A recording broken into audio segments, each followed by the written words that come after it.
चलिए आज बात करते हैं भारत की एक ऐसी डरावनी कहानी की जो आज भी लोगों के जहन में ताज़ा है। ये कहानी है एक शक्तिशाली तांत्रिक और एक बदला लेने को आतुर प्रेतात्मा के बीच हुए एक भयानक टकराव की। तो आइए इस कहानी की गहराइयों में उतरते हैं। कहानी की शुरुआत होती है एक नौजवान तांत्रिक शिवाजी भावे से, जो वीरान पड़े प्रभाकर निवास के ठीक बाहर खड़ा है। आधी रात का वक्त है और उस शापित हवेली में घुसने से ठीक पहले वो ये प्रण लेता है।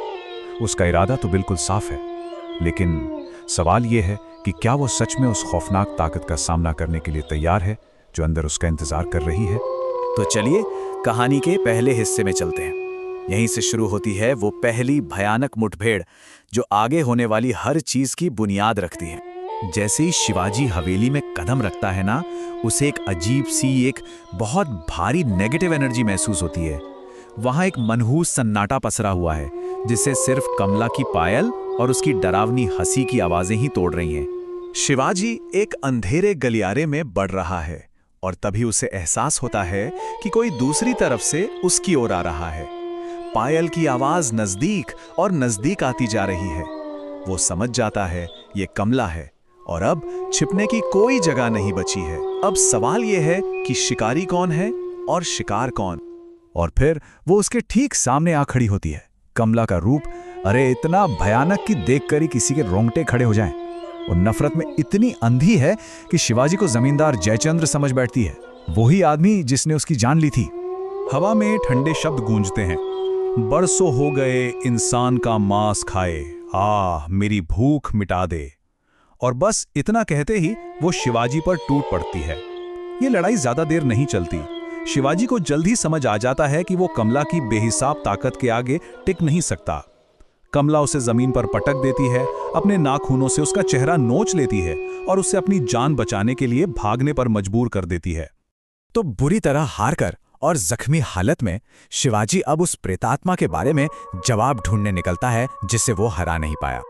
और यहीं से हम कहानी के दूसरे हिस्से में दाखिल होते हैं जो हमें उस भयानक गुस्से की जड़ तक ले जाएगा।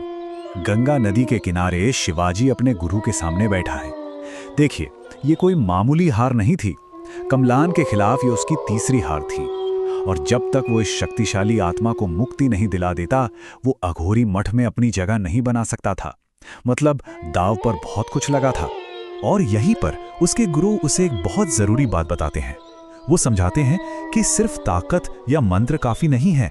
किसी भी आत्मा को हराने के लिए पहले उसे समझना जरूरी है। यही सलाह कमला के दुखद अतीत का राज खोलने वाली थी। तो आखिर ये कमला थी कौन? उसकी कहानी दुख, धोखे और एक भयानक क्रूरता की कहानी है। सोचिए, एक दासी जिसे जमींदार के बेटे से प्यार हो गया। जब उनका राज खुला तो गर्भवती कमला को मौत की सजा सुना दी गई। मरते मरते उसने बदला लेने का वादा किया और वो उस वादे को पूरा करने के लिए लौटी, जिसने प्रभाकर निवास को हमेशा हमेशा के लिए शापित कर दिया। तो अब जब अतीत का पर्दाफाश हो चुका है तो सवाल उठता है कि आगे क्या। अब कहानी का अगला हिस्सा इस बात पर है कि कमला को आखिर शांति मिलेगी कैसे।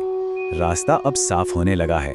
तो इसका हल निकलता है एक प्राचीन हिंदू रस्म, हवन के जरिए। लेकिन ये इतना आसान भी नहीं है। पहले भी कई तांत्रिकों ने कोशिश की थी।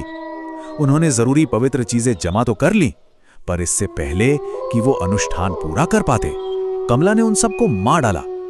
और तभी गुरु एक बहुत बड़ा राज खोलते हैं। कमला को आजाद कराने का सारा सामान कहीं और नहीं बल्कि उसी शापित हवेली के अंदर छुपा है।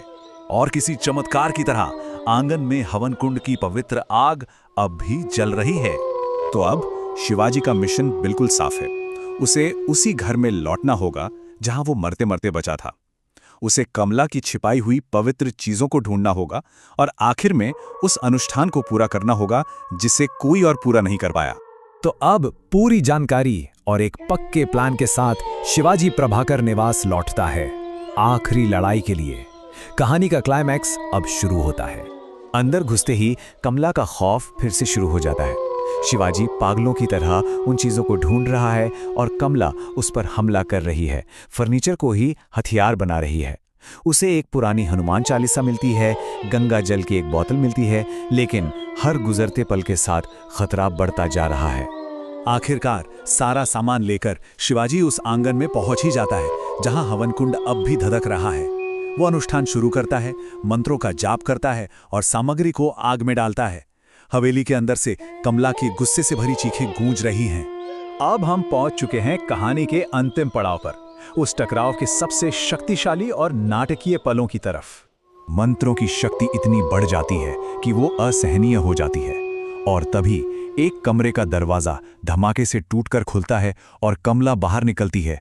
उसका पूरा शरीर पवित्र आग की लपटों में घिरा हुआ है। अनुष्ठान काम कर रहा था, लेकिन हारते हारते भी कमला अपनी आखिरी बात कह जाती है।